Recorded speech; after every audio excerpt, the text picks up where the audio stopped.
An anti-Semitic Black Lives Matter-associated alleged shooter gets written off as mentally ill. The Trudeau administration announces further financial crackdowns on political opponents, and Democrats keep flailing on COVID. I'm Ben Shapiro. This is The Ben Shapiro Show.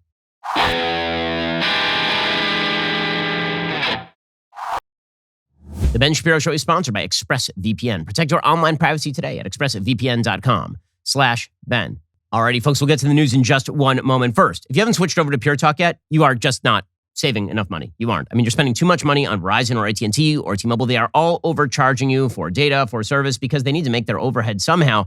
Well, not so with Pure Talk USA. You can get the same great service as one of the big services, except you're going to be paying a fraction of the cost. That's why I'm a customer with Pure Talk and why you should be one as well. Listen to this. Unlimited talk, text, unlimited data, plus hotspot, $55 a month. That is correct. More data for less money. Join the hundreds of thousands who are saving every single month with Pure Talk. Listen, you go to puretalk.com, find the plan that's right for you, find the phone that's right for you, or just bring your own. And then this month only, enter promo code Ben Shapiro. You will save an additional 25% off your first 3 months of coverage. That's puretalk.com, promo code Ben Shapiro. Go check them out right now. I switched over to Pure Talk, and let me tell you, my service is fantastic, and I enjoy not having to pay as much money every month. I'm not sure why you would enjoy paying more money every month. Instead, head on over to puretalk.com right now. Find the plan that's right for you and use promo code Ben Shapiro to save an additional 25% off your first 3 months of coverage. We're going to get to all the news in just one moment. First, I need to remind you, the Daily Wire is much bigger than you think. What do I mean by that? I mean, we are much more than news and opinion and podcasts like this one. We're creating an unbelievable amount of content just for you. We've got movies, comedy, documentaries, so much more. I'll give you a couple examples. First, Shut In. If you haven't seen our first original movie, you've been under a rock. The film has an audience score of 97% on Rotten Tomatoes. It has a fresh critical score as well. It's a riveting redemption story, an absolute emotional roller coaster. It's artful, suspenseful, highly entertaining. 500,000 people engaged with it live during the world premiere last week. Even the left-leaning San Jose Mercury reviewed it and gave Shut In props. But it's not just quality movies like Shut In, Run, Hide, Fight, or the soon-to-be-released The Hyperions. Our summer blockbuster, Terror on the Prairie with Gina Carano, is coming out soon. And when you become a member, you also get hard-hitting documentaries like China, The Enemy Within, which is debuting today. This is from the acclaimed journalist and writer of The Plot Against the President, Lee Smith. Lee is going to show how we are all being betrayed by the ongoing coup orchestrated by America's political, corporate, and media elites to gain power and prestige, all to benefit themselves and the Chinese Communist Party. It's a gripping 5-part series, engaging with Fauci, Biden, the NBA, Hollywood, shows how even our schools have become beholden to China. Now, throw in our investigative journalism, one-of-a-kind shows like Third Thursday Book Club, Candace Debunked, and The Search. Not to mention our willingness to fight for what you believe in, which is why I say the Daily Wire is much bigger than you think. When you sign up, you get all of these things. And trust me, we have a lot more coming. But we need your help. Hollywood has access to billions of dollars in capital. We have you. Help us build a world of news and entertainment that reflects your values and doesn't slap you in the face. Become a Daily Wire member today. Head to dailywire.com/watch to get caught up on all this new exciting content. That's dailywire.com/watch. Alrighty, so let's say that there had been a white right-wing extremist who had walked up to a Jewish mayoral candidate and attempted to shoot him with a handgun. And let's say that this person had then been quickly arrested. Do you think that person would be out on bail right now? And if that person had been bailed out by a mainstream conservative organization, wouldn't that be sort of controversial? Don't you think that might lead every nightly newscast for a week in the United States? Well, precisely the opposite happened when it comes to this BLM shooter, alleged shooter in Louisville, Kentucky. It's really an amazing story.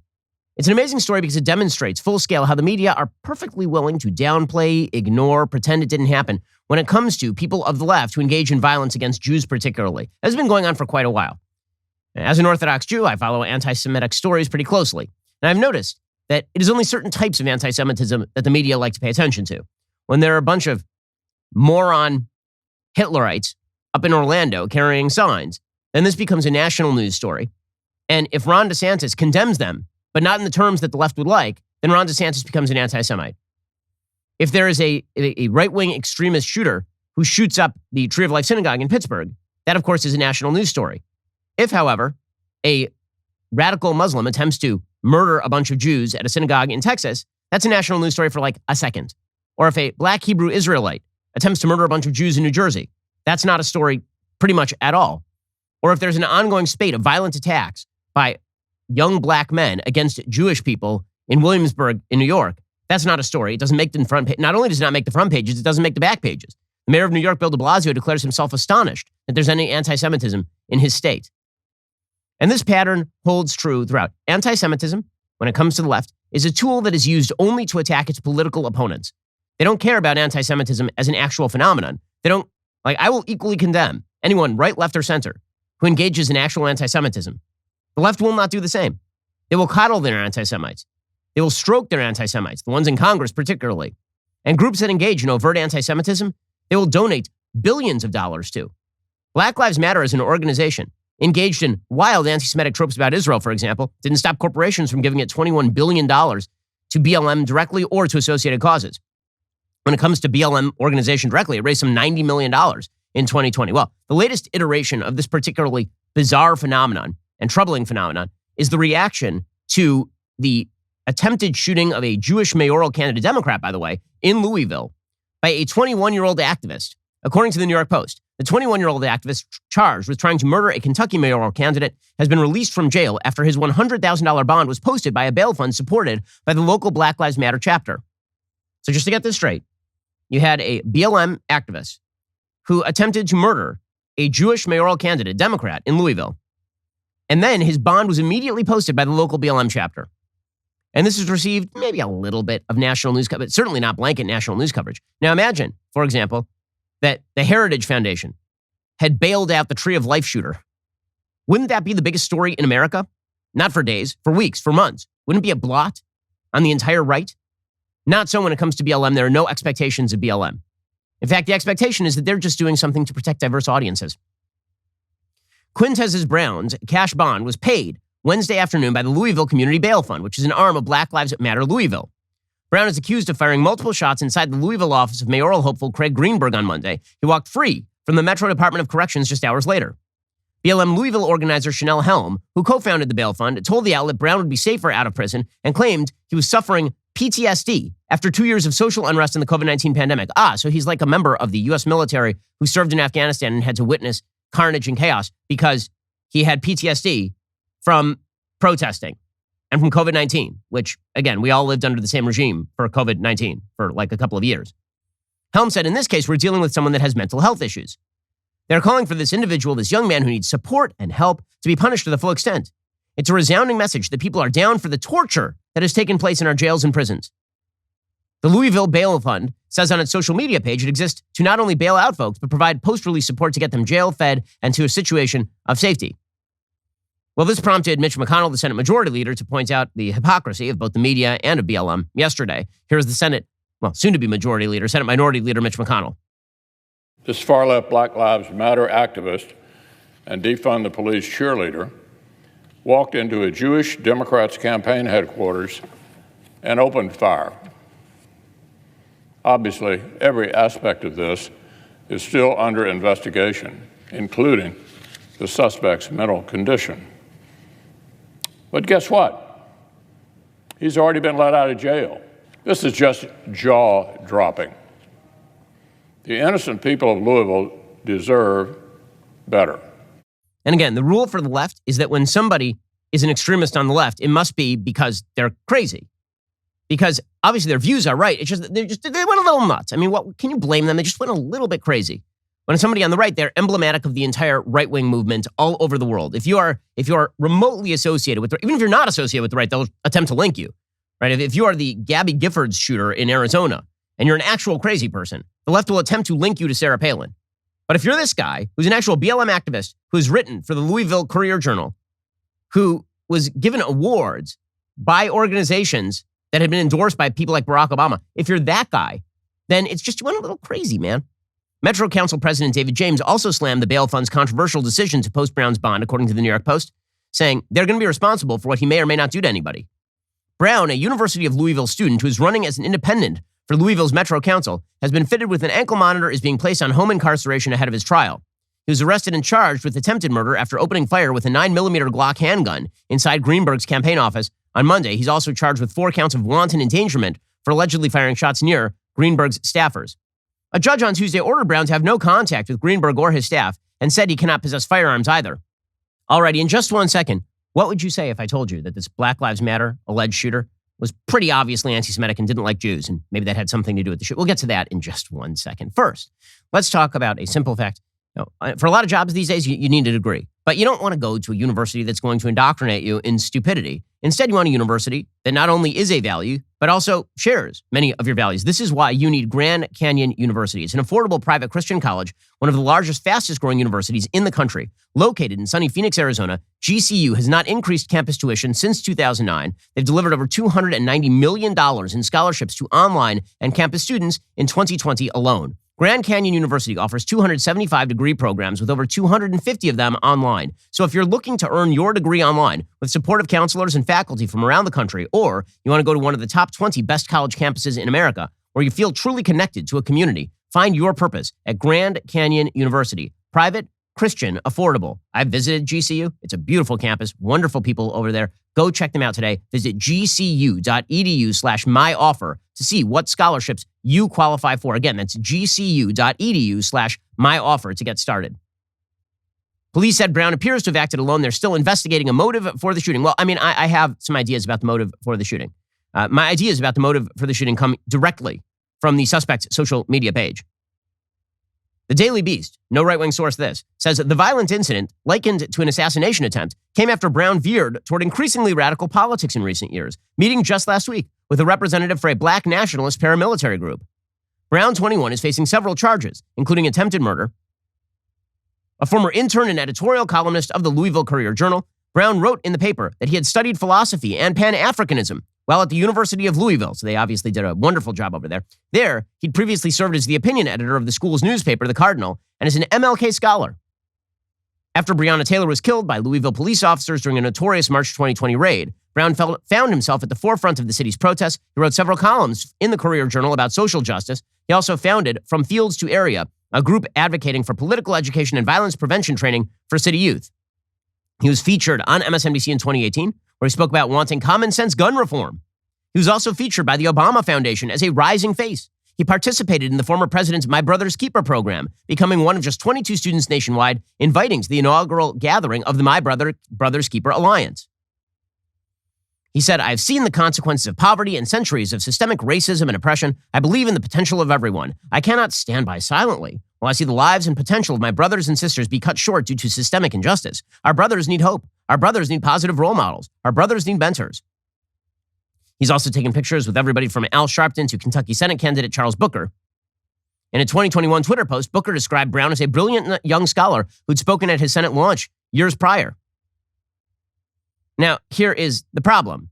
The problem is that this particular guy, his social media is loaded with anti-Semitism. According to the Daily Beast, Brown's more recent social media posts, particularly the accounts associated with his campaign for a seat in the Louisville Metro Council, showed an increasing interest in black nationalist and Pan-Africanist leaders. He frequently posted photos and quotes of the Black Panthers, Stokely Carmichael, George Jackson, and late Ghanaian president Kwame Nkrumah. "We have one scientific and correct solution, Pan-Africanism, the total liberation and unification of Africa under scientific socialism," his Twitter bio reads. He even appeared to urge followers last week to join the Lion of Judah Armed Forces, a gun-toting group whose leadership has voiced ideas similar to those of the Black Hebrew Israelite movement. The latter anti-Semitic ideology holds that black Americans, not Jews, are the true descendants of the biblical Hebrews. Adherents of that movement were charged with murdering 4 Jewish people at a kosher supermarket in Jersey City in 2019. A local spokesperson for the Lion of Judah Armed Forces told the Daily Beast he first met with Brown last Thursday, though the accused never became a member of the group. He affirmed the organization's Black Hebrew Israelite beliefs, but maintained they didn't endorse the attack or have any foreknowledge of Brown's plans. In January, shortly after he filed to run for the Metro Council, Brown posted a revolutionary love letter to his Medium account. He said, "By expecting someone else to take full responsibility for our liberation, these reactionary so-called black leaders are committing an act of political suicide. The revolutionary consciousness of the masses must understand that the struggle against the negative forces of genocide and fascism will not end at the ballot box of the ruling class. Attempting to get within one of the 2 major parties has caused our leaders to become co-opted with their interests shunted to the background." In addition to his social justice work, Brown garnered media attention when he was the subject of a missing persons investigation last year. Apparently, he went missing for a couple of weeks in 2021. Maybe this is mental illness. Maybe it is. But the surety with which his behavior is being treated as mental illness is pretty astonishing. There's an entire piece in the Courier-Journal today by Ricky Jones titled, "What Happened to the Brilliant Quintez Brown?" What happened? He says it was unthinkable. It was so unthinkable. This columnist says many will now see Quintez as little more than a pariah, tainted by venom and his study of nationalism and Pan-Africanism. He's already being characterized that way. Everyone from local media to the NRA are piling on. They'll freeze him in time as nothing more than a vicious criminal and potential killer, undeserving of any love or consideration. They will not talk about the fact that Quintez was among the minority of young black boys who make it to college. They will not talk about the fact he wasn't just a student. He is gifted beyond description. They never sat with him. They never spoke with him. They never saw him smile or troubled by the suffering of others. I did. And then he talks about the magic of it. He says, all I know is we lost him. There's more and more talk about mental health these days. Quintez is a stark example of what we can lose to psychological breaks. We have temporarily lost that great mind, that potential, that love, joy, and commitment. We lost it all. Hopefully not forever. Okay, so here is the thing. This guy, Ricky Jones, professor and chair of the Pan-African Studies Department at the University of Louisville, obviously, he doesn't want his ideology linked to anything that this shooter did. The quickness with which this has been labeled a mental health case, as opposed to an outgrowth of a particular political ideology, is astonishing. And it's a reminder that when it comes to these narratives, if you're on the left and you do something very, very, very bad, it will quickly be chalked up to anything but your politics. If, however, you're on the right and you say the word freedom while you're camped out in Ottawa, this makes you a terrorist. The contrast is stunning. Hey, there's been no attempt to track down anybody who donated to the Louisville Bail Fund that gave $100,000 to bail this guy out of jail. Not one effort by the media. Yet the entire media is apparently now tracking down people who gave $40 to the Freedom Convoy in Canada. Because one is a national news story and one is not. As we've discussed before, what makes a story local versus national is specifically and precisely only the political orientation of the people involved. That's all. Alrighty, in just 1 second, we'll get to a simple fact. If you are a BLM protester doing pretty much anything, the media will make excuses for you. If, however, you set up a jacuzzi in Ottawa in order to protest vax mandates, then you are very bad, and the government can do pretty much whatever they want to you. We'll get to more on this in just 1 second. First, you may have noticed the price of the pump these days, insane. Like $4 a gallon where I live, and I know I actually don't live in one of the most expensive gas areas in the country. Well, here's what you need to save money on gas today. You need that free Get Upside app you've always heard me talking about. My listeners are earning cash back for every gallon of gas every time they fill up. Just download that free Get Upside app in the App Store or Google Play right now. Use promo code Shapiro for 25 cents per gallon or more on your first fill up. Cash back. Do not pay full price at the pump anymore. Get cash back using Get Upside. Just download the app for free. Use promo code Shapiro. You get 25 cents per gallon or more on your very first tank of gas. It's not just for gas. You can earn up to 30% cash back at grocery stores, restaurants, and food delivery too. You can cash out anytime to your bank account, PayPal, or an e-gift card for Amazon and other brands. With inflation hitting just about everything, why wouldn't you try to save some money with that free Get Upside app? Use promo code Shapiro to get 25 cents per gallon or more cash back on your very first tank of gas. Again, just use my promo code Shapiro right now. That is promo code Shapiro. Every time you fill up your tank of gas, you could be saving money when you download that free Get Upside app. It is incredible as we learn more and more about the doxing of the GiveSendGo donors to the Freedom Convoy. The people who are behind it are perfectly obvious about what they're doing. There is an activist named Aubrey Cottle who hacked GiveSendGo and then went online and bragged openly about it. Has this person been arrested yet? I'm unaware. Have the media dug up any information on this person and why they did this? No, of course not. But this is this person. Ask yourself if this seems like a mentally stable human being. Yes, I doxed the truckers. I did it. It was me. I hacked GiveSendGo, baby. And I do it again.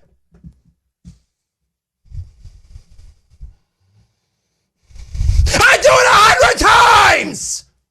I did it. I did it. Come at me. What are you going to do? What are you going to do to me, huh? And the answer is they're not going to do anything to this person. Nothing. He hacked a website and revealed confidential donors. And the Canadian government jumped on that and proceeded to go after all of these donors. The media jumped on it and proceeded to go after all the donors.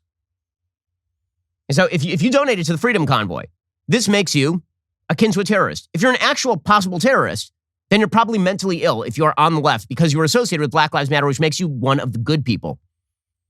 Deputy Prime Minister Chrystia Freeland in Canada, she came out and she said, yeah, we're going even further in shutting down accounts and going after the financial holdings of people. She said, the names of individuals and crypto wallets have now been shared with the financial institutions by the government, so institutions can shut down people's ability to move their money. The names of both individuals and entities, as well as crypto wallets, have been shared by the RCMP with financial institutions, and accounts have been frozen and more accounts will be frozen. Absolutely vile. I mean, this is actual tyranny, what's happening in Canada. Going to financial institutions as the government, relieving them of civil liability for freezing accounts and saying you don't even need a court order to shut down people's bank accounts, to seize their crypto wallets. That's insanity. That's insanity. But it's justified, of course, because the people in Ottawa are supposedly a bunch of right-wing extremists. Now, as we'll get to, they're not all right-wing extremists. A lot of those people are not even right-wing. But it goes even further. Canada's Justice Minister, David Lametti, he said, perhaps Trump supporters in Canada should be worried about us freezing their funds. You've just compared people who may have donated to this to the same people who are funding maybe a terrorist. I just want to be clear here, sir. This is really important. A lot of folks say, look, I just don't like your vaccine mandates and I donated to this. Now it's illegal. Should I be worried that the bank can freeze my account? What's your answer to that? Well, I think if you are a member of a pro-Trump movement who's donating hundreds of thousands of dollars and millions of dollars to this kind of thing, then you ought to be worried. If you're a member of a pro-Trump movement, now that's so amazing because number one, Trump is not a Canadian politician. Trump was the American president of the United States.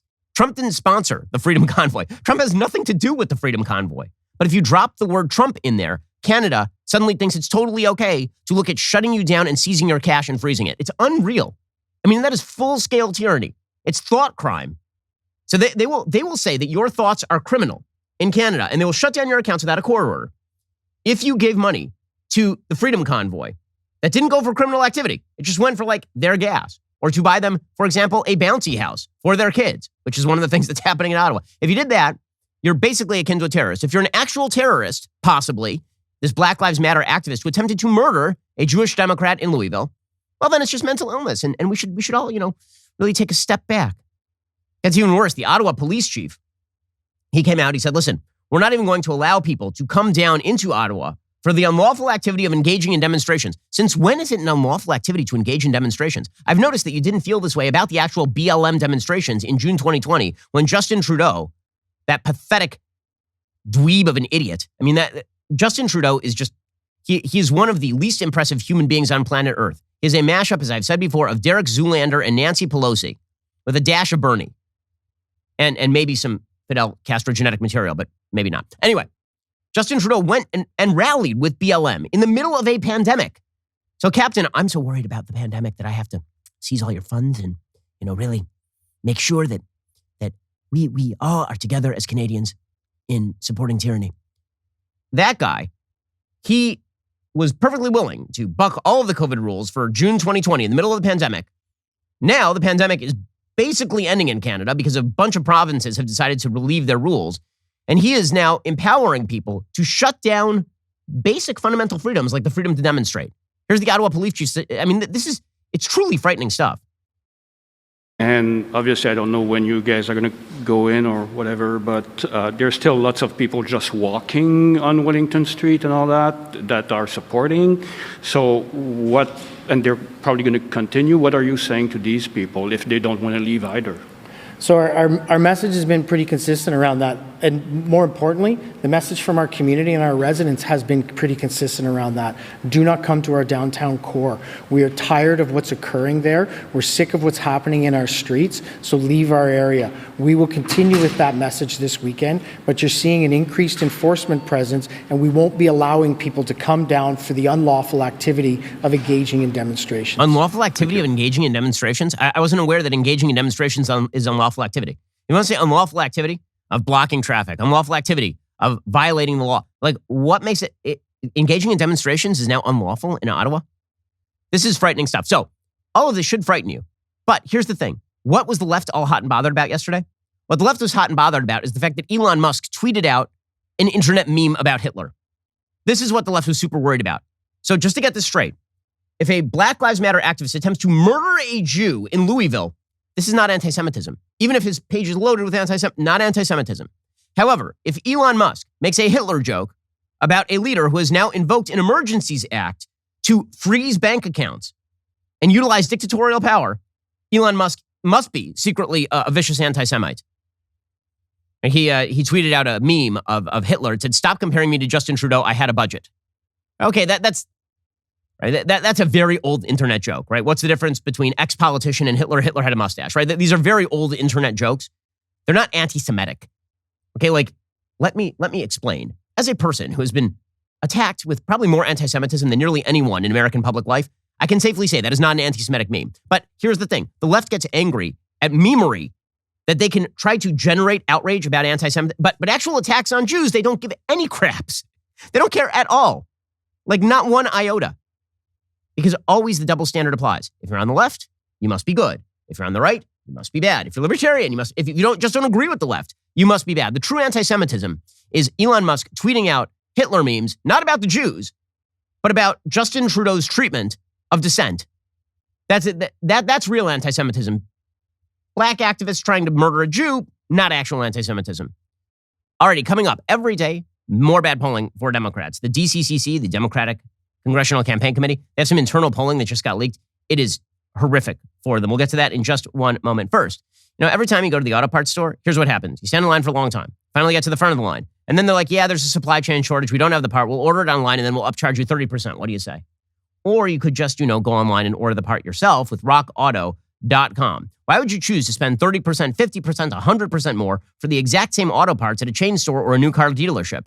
rockauto.com. They're a family business serving auto parts customers online for 20 years. Head on over to rockauto.com, shop for auto and body parts from hundreds of manufacturers. They've got everything from engine control modules and brake parts to tail lamps, motor oil, even new carpet. Whether it's for your classic or daily driver, get everything you need in a few easy clicks delivered directly to your door. The rockauto.com catalog, it's unique, it's remarkably easy to navigate. You can quickly see all the parts available for your vehicle, choose the brands, specifications, and prices you prefer. Best of all, prices at rockauto.com are always reliably low and the same for professionals and do-it-yourselfers. Why spend up to twice as much for the same parts? Amazing selection, reliably low prices, all the parts your car will ever need. rockauto.com. Head on over to rockauto.com right now. See all the parts available for your car or truck and write Shapiro in their How Did You Hear About Us box so they know that we sent you.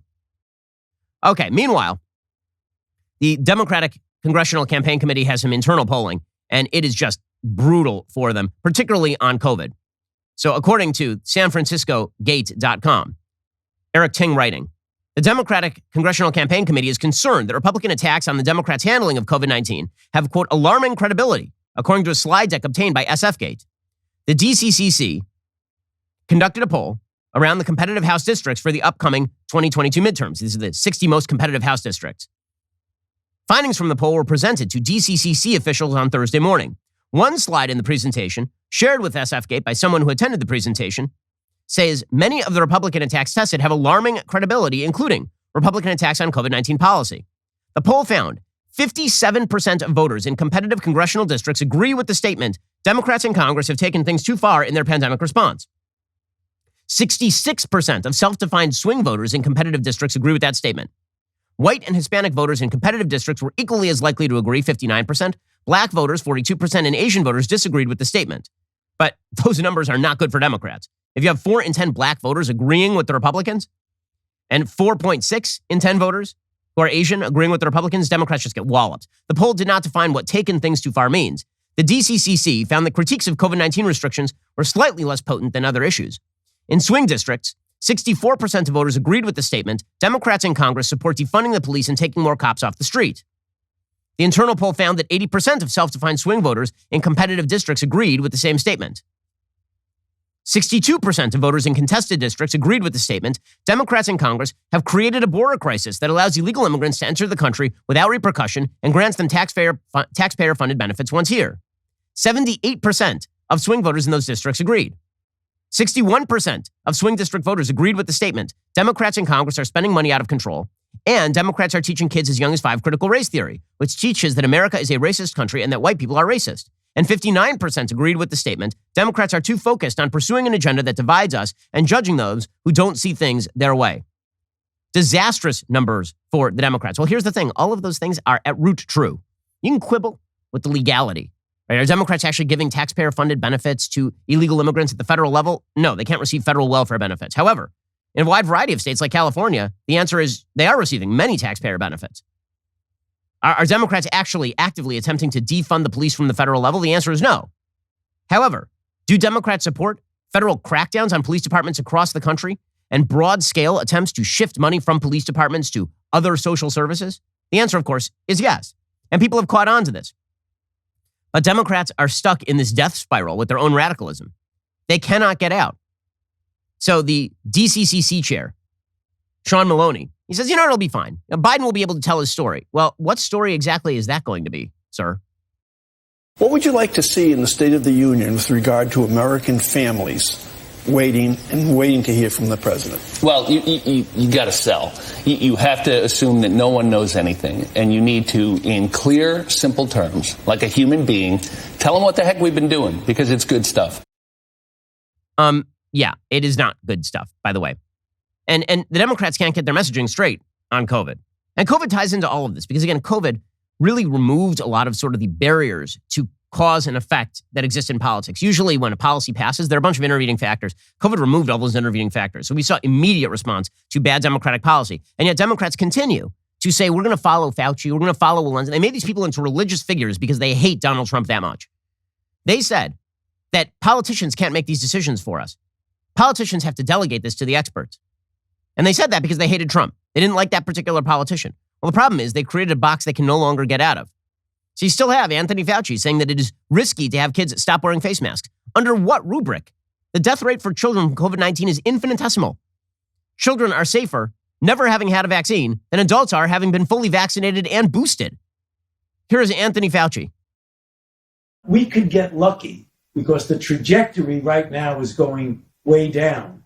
And it very well may be that if you take masks off the kids in the next week or so, it's going to keep going down. But you've really got to be careful. You don't want to say it's an absolutely wrong decision. It's understandable why people want to take masks off the kids. But right now, given the level of activity that we have, it is risky. Okay, he has provided no evidence whatsoever that it's risky. None.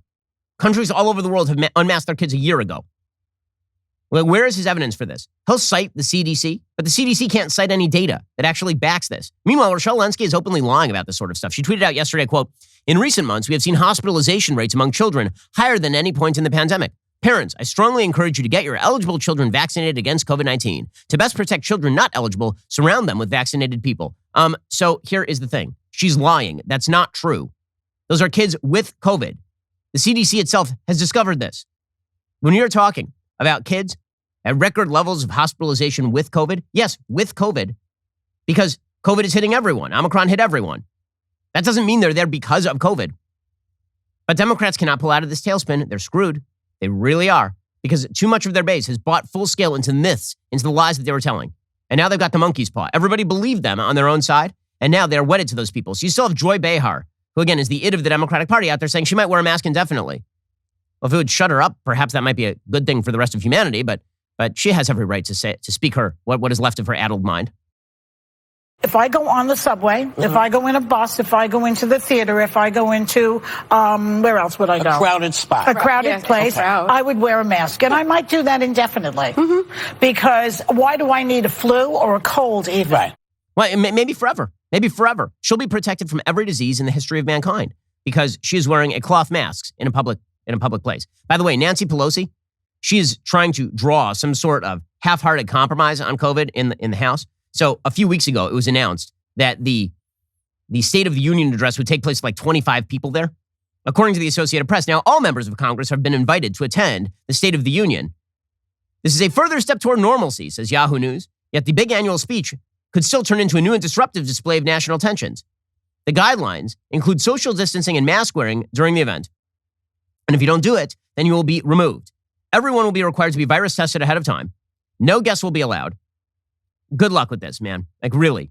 So you got 60% of the American public in swing districts saying they think you went too far. Nancy Pelosi's like, mask everybody and social distance them. Please continue this. Please continue this.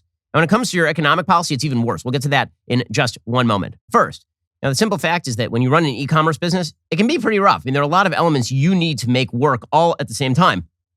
And it's hard keeping your e-commerce business running smoothly with limited resources. Why not simplify shipping so you can worry about all the other stuff that you got to do? Stamps.com eliminates all your shipping stress by integrating with the most popular online shopping platforms to make labeling a breeze. Plus, get access to deeply discounted shipping options and save about 100 trips to the post office with Stamps.com. We've been doing that here at Daily Wire since 2017. We are a thriving business, at least in part, Thanks to Stamps.com, we don't waste our time or our money over here. For over 20 years, Stamps.com has helped over 1 million businesses save time and money on shipping. Stamps.com gets you incredible discounts on shipping, like up to 40% off USPS rates and up to 76% off UPS. It automatically connects to your stores, bringing together all your shipping info from Amazon, Etsy, Shopify, eBay, and many more. Simply print your shipping label from any standard printer, stick them to your package, and then schedule a pickup or drop them off. No traffic, no lines. With Stamps.com's tracking tools and automated delivery notification emails, you can avoid those dreaded "where's the package" and "what's my return status" messages.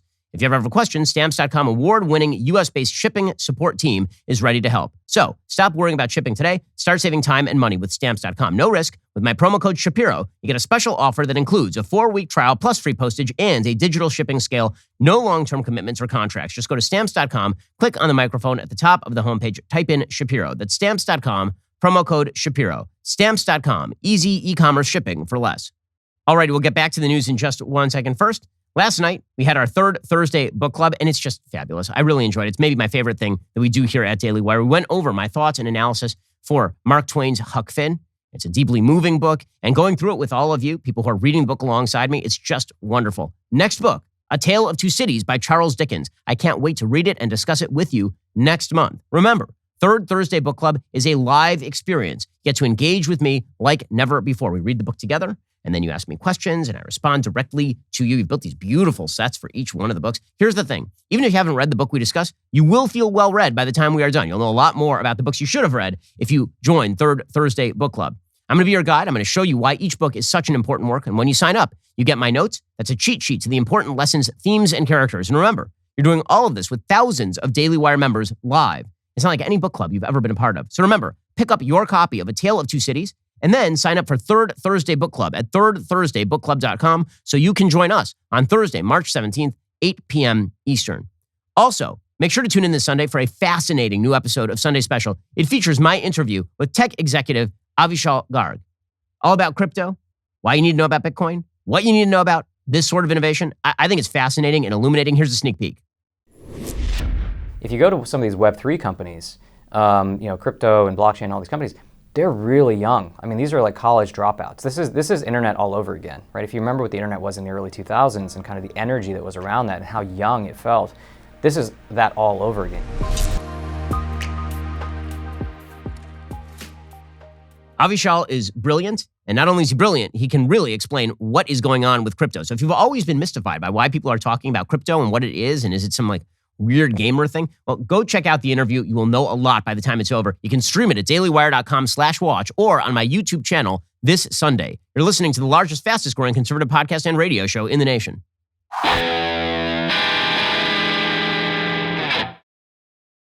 Meanwhile, supposedly Joe Biden has a lot to brag about in the State of the Union. What exactly would that be? I mean, seriously, what would that be? It can't be the economy because his malaise continues. Right? And CNN, by the way, is now using that word to describe Joe Biden. There's a piece 1 day ago from CNN called "Here's Why Democrats' Chances of Winning in November Are Slipping." Like, everybody sort of understands what's happening here. And it's getting worse. I mean, they've been talking about his polling malaise for months at this point.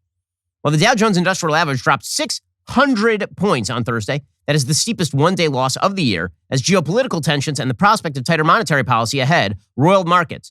The blue chip index slid 622.24 points, or 1.8%, to 34,312.03, its worst session on a point and percentage basis since November.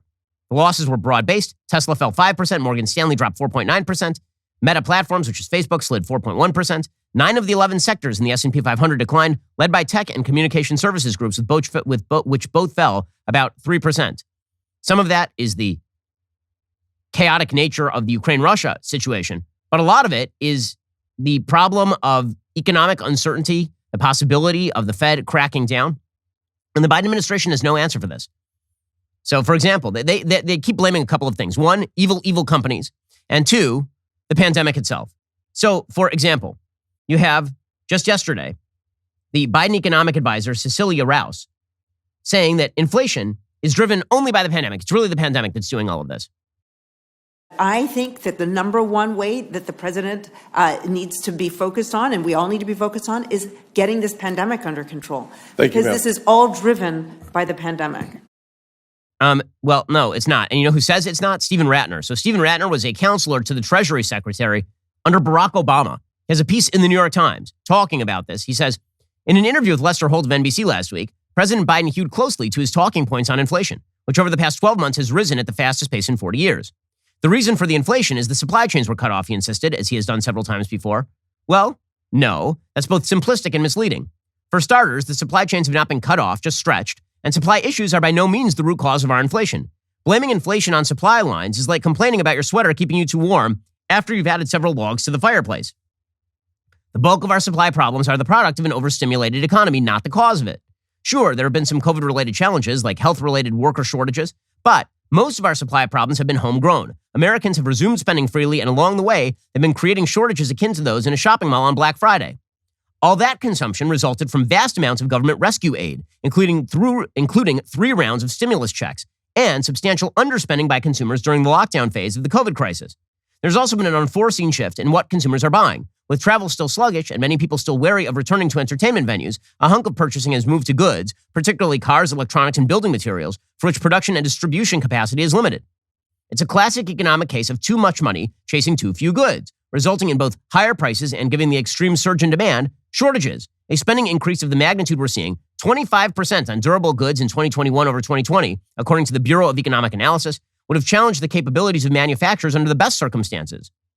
Much has been made, for example, about the very real shortage of semiconductors, but that gap has occurred despite manufacturers delivering a staggering 1.15 trillion chips in 2021, handily eclipsing the previous annual record.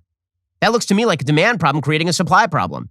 And yes, when chips are in short supply, auto companies must curtail production and prices rise. I just ordered a new car and had to pay well above sticker price and face an indefinite wait. Among the ripple effects, a surge in used car prices, which are up 55% over January 2020 levels. Cars are not alone. Over that same period, furniture and bedding prices rose 19%. Laundry equipment became 33% more expensive. In this environment, shipping delays are hardly surprising. The Commerce Department reported last week imports into the U.S. surged by almost 21% last year.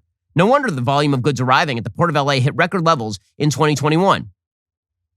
The Great Resignation has also created shortages of a different kind. Labor shortages in the service sector, both for businesses which demand remained mixed, like restaurants, and those for which demand has increased, like a plumber or electrician. This means that inflation in service prices remains higher than the Federal Reserve's target of 2%. Says Ratner, you can't blame clogged ports for that. So the real solution, he says, is more complicated. He says some shortages will ebb naturally on their own. Other shortages will take longer to moderate and will require robust action, particularly by the Federal Reserve. The White House needs to be more honest as it rolls out initiatives, but they've been lying. The Biden administration needs to shift its approach. It should make deficit reduction as important as all of its other initiatives. But instead, he claims that his giant spending plans are deficit neutral. Again, this is Barack Obama's economist, guys. Okay, so Joe Biden has no economic plan to brag about. Meanwhile, Elizabeth Warren is giving you the stupid people version of how economics works. She says that the reason the prices are rising is because companies are being mean and greedy. Here is Elizabeth Warren. How in the world, how is she a senator?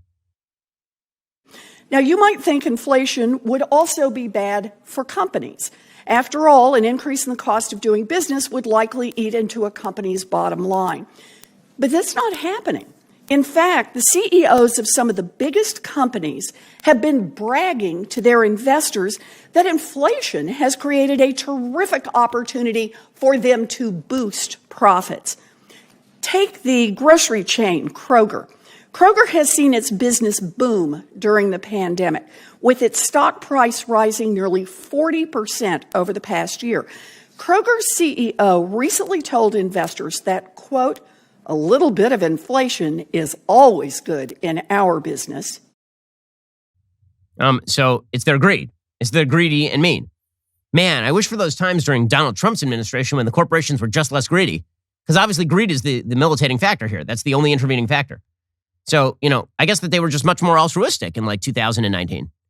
It can't be that supply chain strains and inflation itself have created inordinate demand for goods. And then when people were told to stay home and never go to a restaurant again, that they bought more goods off the shelf.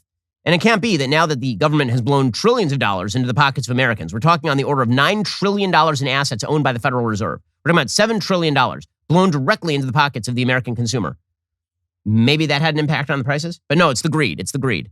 Because it can't be our policies. I mean, of course, this idiot Warren thinks this. Of course she thinks this. What's amazing about Elizabeth Warren is she didn't used to be this stupid. I don't know if she hit her head or what. If you read her book, The Two Income Trap from the early 2000s, it's actually quite interesting and heterodox in her when she was at Harvard Law, when I was there, she was definitely more heterodox. Now she's just a down-the-line Bernie Sandersite. And Bernie's peculiar brain disease is apparently catching. It's like syphilis of economics. You get too close to it, and it's the gift that keeps on giving. That brainworm has taken Elizabeth Warren, who now apparently thinks that prices rise and falls based on the, varying greed levels of various corporations or something. Like, none of this holds water at all. And it's about to get a lot worse for the American consumer, because not only are prices really high, not only have prices been eating up wage increases, but now mortgage rates have spiked. According to the Wall Street Journal, mortgage rates hit their highest level in almost 3 years, further straining affordability in a market where prices have risen steeply. The average rate for a 30-year fixed is now almost 4% for the week ending on Thursday, according to the mortgage finance giant Freddie Mac. That's up from 3.7% a week earlier. This is the highest level since May 2019. Expectations the Federal Reserve is going to raise interest rates several times this year to control inflation are driving up those mortgage rates, which are closely tied to the 10-year U.S. Treasury, which of course makes sense. The yield on the benchmark note traded near a recent high of 2% on Thursday. At their meeting last month, officials at the central bank accelerated the pace of planned rate increases if inflation does not subside. Mortgage rates have now risen for 3 straight weeks. A year ago, the rate on America's most popular home loan was 2.73%, just above its record low of 2.65%. They say that rates still remain near historic lows, but those are bigger rates than people have seen in several years at this point, which presumably will drive some sort of downturn in the real estate market, or at least a flattening out of the real estate market in the very near future. And that real estate market, that hot real estate market, is how a lot of people are making money these days. So, the boosting of inflation rates has had a massive impact on everything from what you pay at the grocery to whether you get to buy a new home. So well done, Joe Biden. All of this is working out just beautifully for Joe Biden and company. And we're supposed to believe that he's in control. We're supposed to believe that he's going to give a State of the Union next month, at which he triumphantly announces that he has done a wonderful job throughout. Truly, I hope that he does his best to pretend that he gets all of the credit for all of this. Good luck to him. Good luck to him. Meanwhile, the situation in Ukraine continues to deteriorate. Multiple reports today of various acts of Russian aggression. Apparently, according to NATO, Russia now has not 100,000, not 130,000, but up to 180 or 190,000 troops on the border of Ukraine, which would make this the single largest troop movement in Europe since World War II. Also, according to the Wall Street Journal, violence escalated in eastern Ukraine on Thursday, with Russian-backed separatists and authorities in Kiev trading accusations over ceasefire violations along the front line, as President Biden said Moscow was fabricating a pretext to invade its neighbor and warned that the threat of a Russian incursion remained very high. Adding to the tension, the Kremlin threatened in a letter to the U.S. to resort to unspecified military technical measures if it did not receive from the United States and its allies legally binding guarantees of its security, which include a pledge from NATO that it would never allow Ukraine to join, as well as curbs on troop deployments in Eastern Europe. Now, let's be real about this. NATO is not threatening Russia. At no point has NATO said, you know what we'd like to do? We'd like to come in there and we're just going to take, some area in the Urals. We're just going to take, we're going to go into the Caucasus and we're just going to take some territory. Like, at no point has NATO ever said anything remotely like this. So Putin pretending that NATO, which was designed as a defensive alliance to ward off the predations of the USSR, at no point has NATO been overtly aggressive. But Vladimir Putin is pretending they're aggressive so that he can justify his own aggression. In the United Nations, Russia leveled allegations formally that Russian leaders have repeated in recent weeks that Ukraine is pursuing a genocide against Russian speakers. That, by the way, is going to justify not just an invasion of eastern Ukraine, which is majority Russian speaking, but presumably the rest of Ukraine, because there are a lot of Russian speakers in Ukraine. This is how the logic morphs, by the way. I mean, Hitler did use the same logic. Hitler's original logic was, we have a lot of ethnic Germans in some of these areas, like the Sudetenland, the majority of ethnic Germans. So why not? Let's take that. Maybe we'll take that. Then it was, all of Czechoslovakia, that entire area. They are being kind of mean to the Germans. Maybe we need to go in there. Maybe we need to go into the small region of Poland. After all, there are a lot of Polish speakers there, a lot of German speakers there, and, they're being treated very badly. Putin knows the logic, and that's the logic he is using. And the White House spokesperson yesterday, she suggested that Karen Jean-Pierre, said that Russia is moving toward an imminent invasion, which of course has roiled markets pretty radically. The evidence on the ground is that Russia is moving toward an imminent invasion. This week, the Russian government said that it would withdraw troops from the Ukraine border, and they received a lot of attention for that claim, but here and around the world, but we know that is absolutely false. Which you've heard us say from coming from our administration. In fact, we have now confirmed that in the last several days, Russia has increased its troops presence along the Ukraine border by as many as 7,000 troops, with some arriving in the past 24 hours. This is cause of serious concerns. By the way, you don't have to trust the Biden administration on this one. There are multiple other foreign governments that are confirming these sorts of reports. Biden, for his take, he said he thinks the invasion is going to happen in the next several days, which of course would not be a large-scale surprise, considering that it's been kind of going conventional wisdom for a while that Russia was going to wait until after the Olympics were over. They close on Sunday in order to invade Ukraine. We have reason to believe that they are engaged in a false flag operation to have an excuse to go in. Every indication we have is they're prepared to go into Ukraine, attack Ukraine. My sense this will happen within the next several days. Okay, what would the consequences of that be? Well, they would be rather dire. Certainly a reshifting of pretty much all policymaking in Europe. And we'll have to see if Europe is finally willing to stand up to the Russian threat by cutting themselves off from the oil supply from Russia, by taking measures to actually harden borders directly around Russia in the NATO countries. But this could be the beginning of yet another sort of Cold War era with Russia and China on the opposing side of the United States and its allies in Europe if Europe finally grows a backbone. All right, we'll be back here later today with an additional hour of content. First, you can't forget to end your week by tuning into The Andrew Klavan Show. Drew shows every Friday. He's got an exciting evening planned for you as always. Head on over to dailywire.com at 7 p.m. Eastern, 6 p.m. Central, and tune in. I'm Ben Shapiro. This is The Ben Shapiro Show.